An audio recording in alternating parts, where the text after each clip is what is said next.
ছাত্ৰ ছাত্ৰীসকল, আজি এই ভিডিঅ'টোৰ জৰিয়তে ক্লাছ 10ৰ মেথমেটিক্সৰ 3 নম্বৰ চেপ্টাৰটোৰ বিষয়ে কিছু কথা আলোচনা কৰিম। এই 3 নম্বৰ চেপ্টাৰটো কি হয়? দিয়া আছে দুটা চলকত ৰৈখিক সমীকৰণৰ জোৰ। এই চেপ্টাৰটোৰ ভিতৰত আলোচনা কৰাৰ আগতে তোমালোকে এটা কথা মনত পেলাই দিওঁ যে তোমালোকে নৱম শ্ৰেণীতে কি হৈছিলে, সমীকৰণ কি হয় বা চলক কোনবিলাকক কয়, ঘাত কোনবিলাকক কয়, সূচক কি হয়, এই বস্তুবিলাকৰ বিষয়ে তোমালোকে ইতিমধ্যে পাই আহিছা। যি হ'লেও আমি এই চেপ্টাৰটোৰ লগত ৰিলেটেড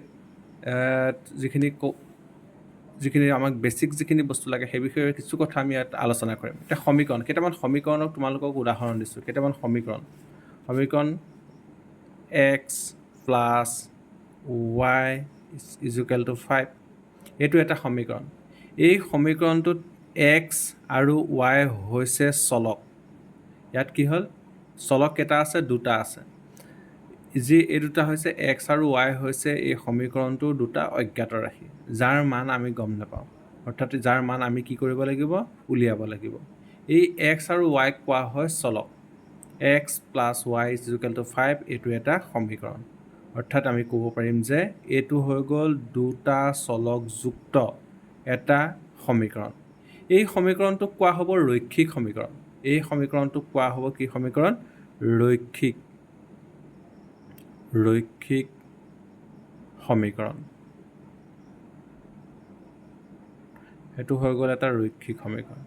এতিয়া ৰৈখিক সমীকৰণ বুলি কিয় ক'লোঁ? কিয়নো যেতিয়া নেকি চলকবিলাকৰ সৰ্বোচ্চম ঘাত 1 হয়, তেনেধৰণৰ সমীকৰণক কোৱা হয় ৰৈখিক সমীকৰণ। এই সমীকৰণটোত x আৰু y ৰ ঘাত হৈছে 1, সেইকাৰণে আমি ক'ম যে x প্লাছ y = 5 এইটো এটা হৈছে ৰৈখিক সমীকৰণ। ঠিক তেনেদৰে আৰু আছে ৰৈখিক সমীকৰণ, আৰু কেইটামান আমি উদাহৰণ ধৰি লওঁ। 3x প্লাছ 5y = 12, এইটো এটাও কি হৈ গ'ল? ৰৈখিক সমীকৰণ। কিয়নো ইয়াত যিকেইটা চলক আছে x আৰু y, ইহঁতৰ সৰ্বোচ্চম ঘাত হৈছে 1, ইয়াতো 1 আছে, ইয়াতো 1, সেইকাৰণে 3x প্লাছ 5y = 12 এইটো এটাও হৈছে কি সমীকৰণ? ৰৈখিক সমীকৰণ। এতিয়া যিহেতু চেপ্টাৰটোৰ নাম দিছে দুটা চলকত ৰৈখিক সমীকৰণৰ জোৰ, অৰ্থাৎ দুটা চলকযুক্ত আমি ৰৈখিক সমীকৰণৰ জোৰ হিচাপে আমি কি কৰিম? কিছুমান সমীকৰণৰ বিষয়ে আলোচনা কৰিম, আৰু সেই সমীকৰণবিলাককে আমি এই চেপ্টাৰটোত বা এই অধ্যায়টোত গ্ৰাফিকেল মেথড আৰু এলজেব্ৰিকেল মেথড, অৰ্থাৎ লৈখিক পদ্ধতি আৰু আমি কি হ'ম? বীজগণিতীয় পদ্ধতিৰ সহায়ত ইহঁতক সমাধান কৰিবলৈ যত্ন কৰিম।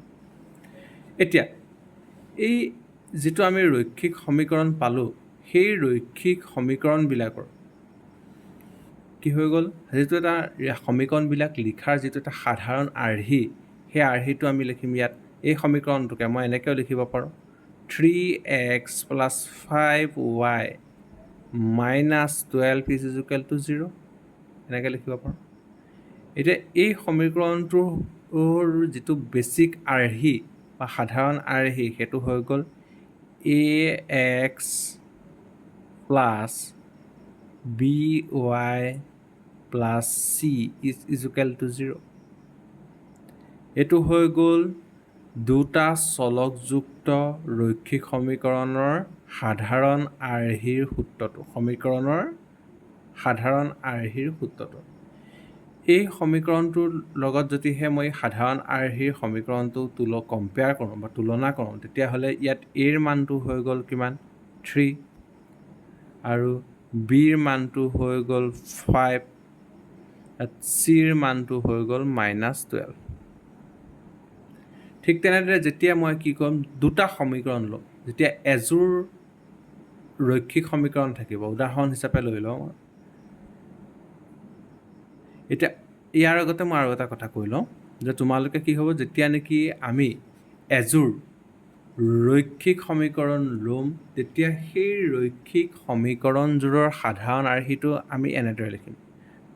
উদাহৰণস্বৰূপে a1x plus b1y plus c1 is equal to 0। এইটো ক'ম মই 1 নম্বৰ সমীকৰণ বুলি। আকৌ 2 নম্বৰ সমীকৰণৰ আৰ্হিটো আমি এনেদৰে ধৰিম a2x plus b2y plus c2 is equal to 0। এইটো হৈ গ'ল 2 নম্বৰ ৰৈখিক সমীকৰণৰ সাধাৰণ আৰ্হিটো। এতিয়া যদিহে মই কি কওঁ, দুটা সমীকৰণ ল'লোঁ, তোমাক উদাহৰণ হিচাপে মই এতিয়া এইযোৰ হৈ গ'ল সাধাৰণ আৰ্হিৰ যিটো ফৰ্মুলা। এতিয়া আমি এযোৰ ৰৈখিক সমীকৰণ আমি উদাহৰণ হিচাপে ধৰি ল'ম। ধৰা হ'ল 5x plus 6y plus 3 is equal to 0। আৰু এযোৰ ধৰি লওঁ 3x plus 4y plus 20 is equal to 0। এযোৰ সমীকৰণ। এই দুইযোৰ সমীকৰণত এতিয়া এযোৰ হৈ গ'ল প্ৰথম আৰু এযোৰ হৈ গ'ল ছেকেণ্ড। এই দুইযোৰকে কি কৰিম এতিয়া মই এই প্ৰথম সাধাৰণ আৰ্হি আৰু দ্বিতীয় সাধাৰণ আৰ্হিৰ লগত তুলনা কৰিম। এতিয়া এই দুযোৰ সমীকৰণৰ পৰা যদিহে মই চাওঁ a1ৰ মানটো কিমান 5, b1ৰ মানটো কিমান 6, c1ৰ মানটো কিমান 3। ঠিক তেনেদৰে a2ৰ মানটো কিমান 3, b2ৰ মানটো কিমান হ'ব 4, ইয়াত c2ৰ মানটো হৈ গ'ল 20। a1 b1 c1 a2 b2 c2 অৰ্থাৎ এতিয়া তোমালোকে কি কৰিবলৈ শিকিলা যে এযোৰ যদি ৰৈখিক সমীকৰণ দিয়ে সেই সমীকৰণকেইটাৰ যিকেইটা চলককেইটাৰ যিটো সহগ, সেই সহগকেইটাৰ মানটো উলিয়াবলৈ শিকি গ'লা। এতিয়া আমি ইয়াৰ পিছৰ বস্তুখিনি লৈ যাওঁ, ইয়াৰ পিছৰ কনচেপ্টটো লৈ যাওঁ।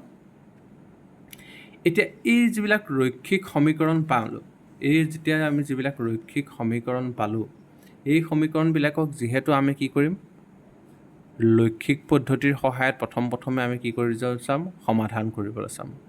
এতিয়া সমাধান কৰোঁতে এই কোনবিলাক সমীকৰণক সমাধান কৰিব পাৰিম আৰু কোনবিলাকক সমাধান কৰিব নোৱাৰোঁ, অৰ্থাৎ ইহঁতৰ কোনো কি নাথাকিব, সমাধান নাথাকিব, তেনেকুৱা ধৰণৰ আমি সেই সমীকৰণবিলাক চিনাক্ত কৰিম। এতিয়া চিনাক্ত কেনেকৈ কৰিম?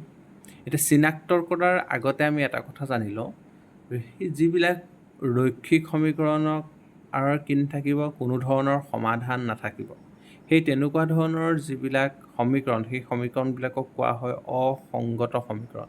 সেইবিলাকক কোৱা হ'ব অসংগত সমীকৰণ।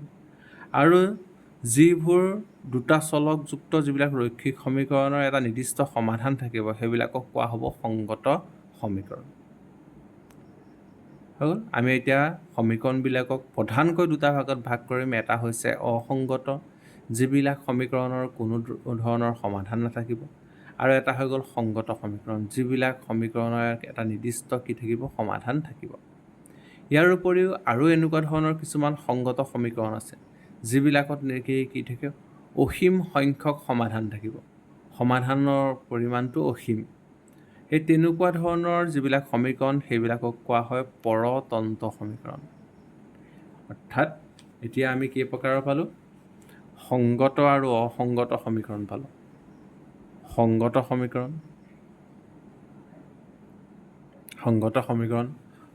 সমীকৰণবিলাকৰ কি আছে, সমাধান আছে।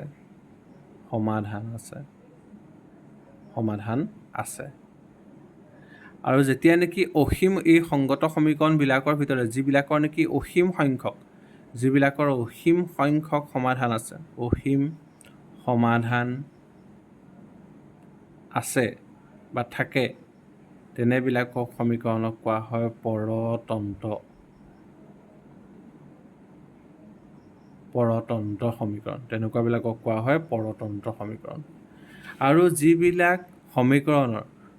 যিবিলাক দুটা চলকযুক্ত ৰৈখিক সমীকৰণৰ যিবিলাকৰ কোনো ধৰণৰ কি নাই, সমাধান নাই, সেইবিলাকক কোৱা হয় অসংগত সমীকৰণ।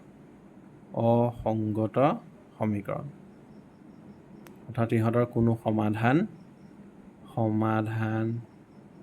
নাই। বা সমাধান নাথাকে। হৈ গ'ল? এইখিনিলৈকে আমি ধুনীয়াকৈ বুজি পাইছোঁ। নেক্সট, এতিয়া যিহেতু আমি এতিয়া কি কৰিম, কোনোবা এটা সমীকৰণ সংগত নে অসংগত তাক আমি কিহৰ সহায়ত পৰীক্ষা কৰিম? কিছুমান আমি কি কৰিম, লৈক্ষিক পদ্ধতিৰ সহায়ত, অৰ্থাৎ আমি সেই সমীকৰণবিলাক আমি লৈক্ষিক পদ্ধতিৰ সহায়ত আমি কি কৰিম, চিনাক্ত কৰিম বা সমাধান কৰিম। এতিয়া যিহেতু আমি একোডাল দুটা চলকযুক্ত যিবিলাক ৰৈখিক সমীকৰণ থাকিব, সেই সমীকৰণবিলাকৰ কি হয়, এডাল এডাল সৰল ৰেখাক বুজায়। সেই সমীকৰণবিলাকে কি হয়, এডাল এডাল সৰল ৰেখা সূচনা কৰে। সেই সৰল ৰেখাসমূহ যদিহে আমি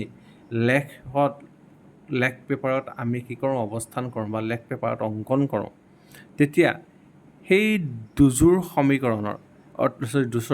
দুডাল সমীকৰণৰ এযোৰ ৰৈখিক সমীকৰণৰ ৰেখা দুডালে যদিহে কি কৰে, এটা নিৰ্দিষ্ট বিন্দুত যদিহে কটাকটি কৰে, তেতিয়াহ'লে আমি ক'ম যে সেই সমীকৰণ দুটাৰ এটা সমাধান আছে। অৰ্থাৎ তেনেকুৱা ধৰণৰ সমীকৰণবিলাকক কোৱা হয় সংগত সমীকৰণ। আকৌ যদিহে সেই ৰৈখিক সমীকৰণযোৰৰ পৰা পোৱা ৰেখা দুডাল যদিহে কি হয়, অংকন কৰাৰ পিছত আমি যদিহে সমান্তৰাল হিচাপে পাওঁ, অৰ্থাৎ সমান্তৰাল ৰেখাডালে কেতিয়াও কি নকৰে, কটাকটিও নকৰিব, সেই তেনেকুৱা সমীকৰণবিলাকৰ কোনো সমাধান নাথাকিব। এই সমাধান নথকা সমীকৰণবিলাকক ক'ম আমি অসংগত সমীকৰণ।